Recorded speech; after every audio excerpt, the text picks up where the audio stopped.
MyBus, une société auvergnate. La problématique qu'on règle, c'est les gens qui se déplacent dans les transports urbains, que ce soit dans des petites, moyennes ou des grandes villes. Voilà, tout le monde a rêvé quand il est allé à Paris, qu'il est sorti du train, qu'il est arrivé à l'heure, d'aller dans le métro et d'avoir son titre de transport sur son smartphone. C'est cette problématique-là qu'on essaie de résoudre.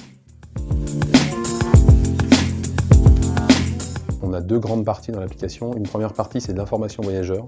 Et l'autre grande partie, c'est avoir son titre de transport dans son téléphone. Et on couvre pas 100% des villes en France, mais très bientôt. Ce qu'on ambitionne de faire, c'est de pouvoir permettre aux gens de calculer un itinéraire et de dire, aujourd'hui, en fonction de la météo, moi j'aime bien faire du vélo, ou ma condition physique m'autorise à ou j'aime bien. Qu'on aura la possibilité de régler tout ça, et derrière d'acheter son ou ses titres de transport en une seule transaction, pour éviter d'avoir 4, 5, 6 applis. Et l'idée, c'est un petit peu comme Waze, c'est de pouvoir permettre aux usagers des transports d'échanger de l'info et de partager leur voyage, de dire bah voilà, la place pour personnes à mobilité réduite, elle est prise, ou il y a beaucoup de monde, il n'y a pas beaucoup de monde, le véhicule est en retard, je suis à tel arrêt, il y a une dégradation, etc. Donc il y a des informations qui remontent aux autres usagers. On est numéro 1 en fait en France sur le nombre de réseaux couverts. On a fait une levée de fonds l'an passé, 2,4 millions.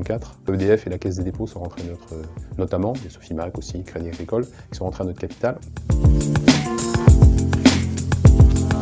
On a encore une grosse feuille de route de déploiement en France à faire, mais malgré tout, on a déjà commencé de tisser des liens proches avec un certain nombre de pays étrangers, que ce soit en Europe ou plus loin, en Asie et même aux États-Unis. On a ouvert d'ailleurs une première ville test ces jours-ci à Shawinigan au Québec.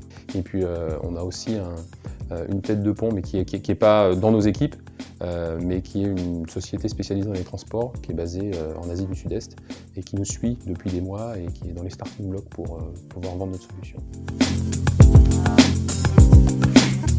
La toute prochaine marche pour MyBus, ça va être de réussir le lancement de la version 2 de notre application, qui elle nous permettra d'aller maintenant adresser des villes de la taille de Paris, ce qu'on ne pouvait pas faire avec la version actuelle, voire même plus grand que Paris. Donc ça permettra aussi de nous projeter à l'étranger. Notre ambition pour l'an prochain, c'est de se positionner comme un des acteurs clés du MaaS en France. Et le MaaS, c'est Mobility as a Service, donc c'est la version la plus aboutie possible de ce que peut être un assistant pour se déplacer au quotidien dans les transports.